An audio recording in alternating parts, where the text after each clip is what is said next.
Assalamu alaikum and welcome back to the JK Life Science Academy. This will be our lecture number 32nd, and in this lecture we will continue with our previous lecture, that was the translocation. Translocation का ही ये second part है, क्योंकि वहाँ पे मैंने genetic disease को वहाँ पे डिस्कस नहीं किया था, genetic disease related to the translocation. और मैंने जब CSIR के पेपर्स देखे वहाँ पे मुझे बहुत सारे क्वेश्चंस जेनेटिक डिजीज़ से भी देखने को मिले, तो मैंने सोचा एक और लेक्चर इस पे बना लेते हैं। तो with this lecture it will close the entire topic of the translocation. Okay, जो पहला लेक्चर थे उसमें मैंने इन डिटेल ट्रांसलोकेशन को डिस्कस किया है, और अब हम इस लेक्चर में डिस्कस करेंगे the different types of diseases associated with the translocation, जिसमें हम जो मैंने हेडिंग दी है translocation and human genetic disorders, जिसमें पहले हम डिस्कस करेंगे क्रॉनिक माइलोजेनियस ल्यूकीमिया, जिसको CML भी बोलते हैं और जिसको ब्लड कैंसर भी बोलते हैं। अब ये क्रॉनिक माइलोजेनियस ल्यूकीमिया कैसे होता है? क्रोमोसोम नंबर 9 और क्रोमोसोम नंबर 22 के बीच ट्रांसलोकेशन होता है, रेसिप्रोकल ट्रांसलोकेशन होता है दोनों के बीच। यहाँ पे जीन एक है, इसको बोलते हैं एबल्सन जीन। एबल्सन जीन प्रोटोऑन्कोजीन है। प्रोटोऑन्कोजीन का मतलब ये है कि अगर इस जीन में म्यूटेशन आती है तो ये जीन ऑन्कोजीन बन सकता है, ये कैंसर कॉजिंग जीन बन सकता है, उसको बोलते हैं प्रोटोऑन्कोजीन। और दूसरे हमारे पास होते हैं tumour suppressor jeans. Tumour suppressor jeans कौन से जीन्स होते हैं? ट्यूमर सप्रेसर जीन्स वो जीन्स होते हैं अगर उनमें म्यूटेशन आ जाती है, उससे क्या होगा? ट्यूमर नॉर्मली जीन्स का नाम दिया जाता है जब जीन म्यूटेट होगा, फिनोटाइप कैसा डेवलप होगा। जैसे इसको बोलते हैं प्रोटोऑन्कोजीन। प्रोटोऑन्कोजीन मतलब अगर ये जीन म्यूटेट हो गया ये ऑन्कोजीन बन जाएगा। क्या बन जाएगा? ऑन्कोजीन बन जाएगा। ट्यूमर सप्रेसर जीन्स क्या होते हैं? ट्यूमर सप्रेसर जीन्स वो जीन्स होते हैं अगर वो म्यूटेट हो जाते हैं उनसे ट्यूमर डेवलप हो सकता है। जैसे P53 gene, that is tumour suppressor gene. मतलब अगर नॉर्मल कंडीशन में वो होगा वो ट्यूमर को सप्रेस करेगा, लेकिन अगर वो म्यूटेट हो गया वो जीन, वो ट्यूमर ग्रोथ करवाएगा, वहां पे क्या करवाएगा? ट्यूमर फॉर्मेशन करवाएगा वहां पे। तो जीन्स के नाम ये हम अगर प्लांट फिजियोलॉजी में जो हमें जेनेटिक्स प्लांट फिजियोलॉजी में जो हमें डेवलपमेंटल पढ़नी है वहां पे मैं बताऊंगा जीन्स के नाम दिए जाते हैं। जीन जब म्यूटेट होगा फिनोटाइप कैसा डेवलप होगा, जीन के फिनोटाइप पे, mutated phenotype, gene name are given on the mutant phenotype. ठीक है, वो सब छोड़ो। यहाँ पे ट्रांसलोकेशन होता है एबल्सन जीन और Philadelphian chromosome, this is chromosome number 22, इसको फिलाडेल्फियन क्रोमोसोम भी बोलते हैं। ट्रांसलोकेशन होता है बिटवीन 9th एंड 22। ये चीजें आपको याद रखनी होगी किस किस के बीच होता है। क्रोमोसोम नंबर 9 पे यहाँ पे क्रोमोसोम नंबर 9 पे यहाँ पे एक जीन होता है, उसको बोलते हैं एबल्सन जीन। एबल्सन जीन नॉर्मल कंडीशन में प्रोटोऑन्कोजीन होता है। जब रेसिप्रोकल ट्रांसलोकेशन हो जाता है ये क्रोमोसोमल जीन BCR रीजन के करीब आता है, जो BCR रीजन प्रेजेंट है क्रोमोसोम नंबर 22 पे। BCR रीजन को ब्रेक पॉइंट क्लस्टर भी बोलते हैं। क्या बोलते हैं? Break point cluster. जब ये एबल्सन जीन यहाँ चला जाता है ड्यू टू ट्रांसलोकेशन, इसका कॉन्स्टिट्यूटिव एक्सप्रेस हो जाता है। ये कॉन्स्टिट्यूटिवली एक्सप्रेस हो जाता है, मतलब इसकी प्रोडक्शन कंटिन्यूस हो जाती है, अनकंट्रोल्ड प्रोडक्शन इसकी हो जाती है। यहाँ से ढेर सारा जीन का प्रोडक्ट बनेगा प्रोटीन, प्रोडक्शन ऑफ माइलोब्लास्ट्स। ये क्या करवाता है? माइलोब्लास्ट्स का फॉर्मेशन करवाता है। Myeloblasts are the precursor of the WBCs, मतलब वहां से प्रिकर्सर WBCs के बने, मतलब ढेर सारे WBCs बनेंगी, जो कंडीशन जो हमको बोलते हैं ल्यूकीमिया बोलते हैं। इस कंडीशन को क्या बोलते हैं? ल्यूकीमिया बोलते हैं। अब ल्यूकीमिया कैसे डेवलप होता है? एबल्सन जीन क्रोमोसोम नंबर 9 से क्रोमोसोम नंबर 22 पे चला जाता है। क्रोमोसोम नंबर 22 पे एक रीजन होता है जिसको बोलते हैं BCR, ब्रेक पॉइंट क्लस्टर। यहाँ पे जब ये एबल्सन जीन आ जाता है इसका कॉन्स्टिट्यूटिव एक्सप्रेस हो जाता है, मतलब ये कंटिन्यूअस एक्सप्रेस हो जाता है इसका। उसके बाद यहाँ ये बनाता है production of myeloblasts. Myeloblasts are the precursor of WBCs, मतलब इंटर्न WBCs का ढेर सारा प्रोडक्शन हो जाता है, और यहाँ पे कंडीशन होती है जिसको बोलते हैं क्रॉनिक माइलोजेनियस ल्यूकीमिया। ये एक कंडीशन है। दूसरी कंडीशन है बुरखेट लिम्फोमा।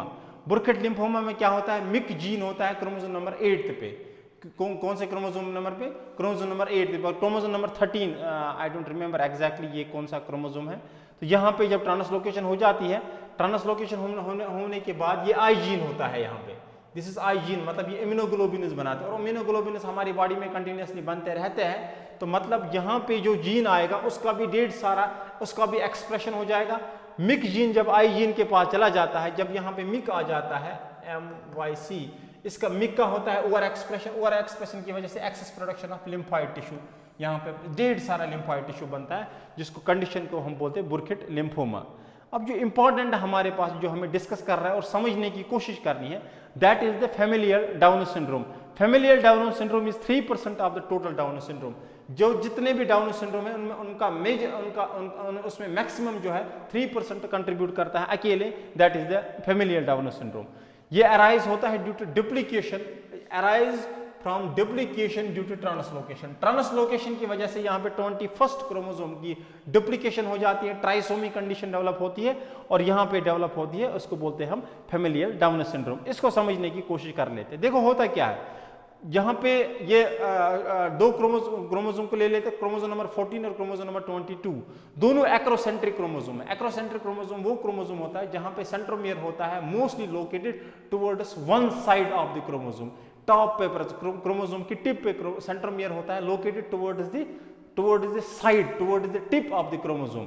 तो जैसे यहाँ पे आप देख रहे हो दिस इज सेंट्रोमियर, ये कहाँ पे located, towards the end point of the chromosome centromere present है, इसलिए इसको बोलते हैं एक्रोसेंट्रिक क्रोमोसोम। 21st भी एक्रोसेंट्रिक क्रोमोसोम होता है, ये इसकी QRM है और ये इसकी PRM है। रॉबर्ट्सोनियन ट्रांसलोकेशन होती है। रॉबर्ट्सोनियन ट्रांसलोकेशन यहाँ पे सेंट्रिक फ्यूजन होता है, सेंट्रोमियर्स फ्यूज हो जाते हैं। अब वो कैसे होते हैं मैं दिखाता हूँ। ये क्रोमोसोम नंबर 14 है, मैंने यहाँ पे दिखाया नॉर्मल क्रोमोसोम नंबर 14 है ये। अब इसके और इसके बीच यहाँ पे फ्यूजन हो जाता है और PRM, क्योंकि दोनों की PRM शॉर्ट है, दोनों PRM लॉस हो जाती है, तो यहाँ पे chromosome number 21 fuses with centromere of the chromosome number 14। और यहाँ पे आप देख रहे हो यहाँ पे एक कंडीशन डेवलप होती है, क्रोमोसोम बन के आता है जिसमें दोनों क्रोमोसोम नंबर 21 और क्रोमोसोम नंबर 14 दोनों प्रेजेंट होते हैं और दोनों P और QRM लॉस्ट हो जाते हैं। और एक यहाँ पे जो ये है क्रोमोसोम नंबर 21 ये नॉर्मल है और ये नॉर्मल वाला chromosome. So this is translocated product, this is normal and this is normal यहाँ पे, ठीक है। ये एक इंडिविजुअल में हो गया। फॉर एग्जांपल ये कोई इंडिविजुअल है जिसकी बॉडी में ये सब हो रहा है और ये उसकी बॉडी में एक बार हो गया, सेंट्रिक फ्यूजन होगी, रॉबर्ट्सोनियन ट्रांसलोकेशन होगी, उसके अंदर ये जीनोम बन के आ रहा है। अब ये इंडिविजुअल जो बनेगा ये कैरियर बनेगा। ये डिजीज का क्या, ये डिजीज एक्सप्रेस नहीं करेगा। क्योंकि डिजीज एक्सप्रेस नहीं करेगा क्योंकि इसमें सारे क्रोमोसोम्स प्रेजेंट है, इसमें 14 भी है, इसमें 21 भी है, इसमें कोई डिलीशन विलीशन नहीं हुई है, ना ही किसी चीज की डुप्लीकेशन। इसमें 22 की 2 कॉपीज प्रेजेंट है और इसमें 14 की भी 2 कॉपीज प्रेजेंट है। ये इंडिविजुअल नॉर्मल होगा और इसको हम कैरियर बोलेंगे। क्या बोलेंगे? कैरियर इंडिविजुअल बोलेंगे। अब कैरियर इंडिविजुअल जब होगा, कैरियर इंडिविजुअल जब बनेगा यहाँ से, तो यहाँ से अब गैमीट बन के आएगा, that will be, this will be, ये कैरियर इंडिविजुअल है। यहाँ पे कैरियर इंडिविजुअल के पास अब क्या क्या गैमीट बनेगा? एक होगा इसके गैमीट्स में कौन कौन सा जीन होगा? 14 जीन होगा, 21st जीन होगा और एक क्रोमोसोमल सेगमेंट होगा यहाँ पे जहाँ पे 14 भी होगा और 21 भी होगा। नॉर्मल पेरेंट के साथ इसकी शादी करवाते हैं। नॉर्मल पेरेंट के पास दोनों 14 नॉर्मल है और दोनों 22 भी नॉर्मल है इसके पास। अब जब यहाँ से गैमीट्स बनेंगे, देखो यहाँ पे समझने की कोशिश करना है आप लोगों को, यहाँ से 6 तरह के गैमीट्स बन सकते हैं। अब देखो आप कैसे, यहाँ से गैमीट बनेगा, कभी कभार 14 अलग जाए, 14 का कोई पार्टनर यहाँ पे प्रेजेंट नहीं है, सॉरी 14 21 का यहाँ पे कोई पार्टनर अवेलेबल नहीं है, तो ऐसा हो सकता है कि किसी सेल में सिर्फ 14 जाएगा, क्योंकि यहाँ से गैमीट्स बनेंगे ना, किसी सेल में सिर्फ 14 जाएगा और 14 और 21 अलग जाएगा। जैसे हम ये कंडीशन ले लेते हैं, 14 अलग से गया है, क्रोमोसोम नंबर 14 अलग से गया है और दो पेयरिंग में गया है 21 और 14 21 और 14 21 एक साथ अलग से गए हैं, तो ये 14 यहाँ से 2 गैमीट्स ये बनेंगे। और कभी कभार ऐसा भी हो सकता है ये 21 अकेले चला जाए, 21 अकेले चला जाएगा तो यहाँ से जाएगा 21 अकेला और 14 और 14 21 अकेला, इसके साथ 14 और 14 21 के साथ ऐसा हो सकता है, ये कंडीशन हो सकती है। तीसरी कंडीशन ये भी हो सकती है कि 14 21 अकेले चला जाए और 14 21 एक साथ जाए, तो 14 21 अकेले चला गया है एक गैमीट में और दूसरे गैमीट में है 14 और 21। अब जब इन गैमीट्स का हम फ्यूजन करवाएंगे नॉर्मल पेरेंट के गैमीट्स के साथ, जो नॉर्मल पेरेंट के गैमीट्स बन के आएंगे वो होगा 14 और होगा 21st क्रोमोसोम। यहाँ पे आप देख रहे हो 14 की एक कॉपी और 20, क्योंकि गैमीट्स में हर एक जीन की एक कॉपी आती है, तो उस वजह से यहाँ पे आप देख रहे हो 14 की एक कॉपी और 21st क्रोमोसोम की एक कॉपी यहाँ पे बन रही है।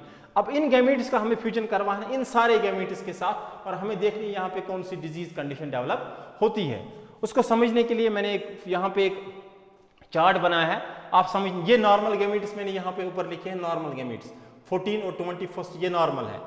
अब यहाँ से पहली कंडीशन लेके चलेंगे 21st अकेले चला जाए, मतलब 21st किसी के साथ नहीं जाएगा, मतलब अगर 21st क्रोमोसोम किसी के साथ नहीं जाएगा तो दूसरी सेल में क्या जाएंगे 14 और 21, तो पहले 21st जब अकेले चला जाएगा, जब ये फ्यूज करेगा नॉर्मल के साथ 21st, 20 और 14, यहाँ पे 14 अकेला, यहाँ पे मोनोसोमिक कंडीशन डेवलप हो रही है। मोनोसोमिक कंडीशन मतलब 2n-1 कंडीशन डेवलप हो रही है, ये नॉन वायबल गैमीट होगा। अब जब एक सेल में 21st अकेले गया तो दूसरी सेल में क्या गया होगा, 14 अलॉन्ग विथ 21 एंड 14, ये ट्रांसलोकेटेड प्रोडक्ट, ये नॉर्मल 14 है।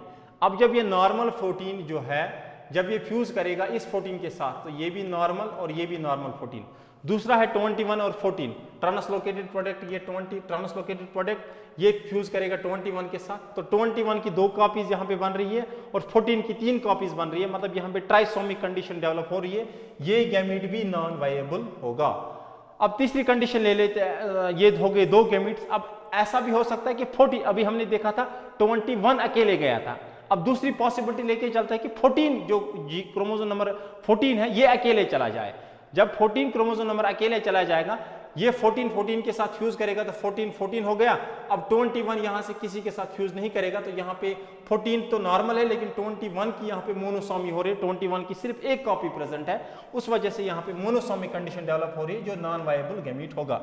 अब जब 14 अकेले गया होगा तो दूसरी सेल में कौन कौन सा गया होगा, एक गया होगा उसमें 21 नॉर्मल 21 और उसमें गया होगा ट्रांसलोकेटेड 14 एंड 21।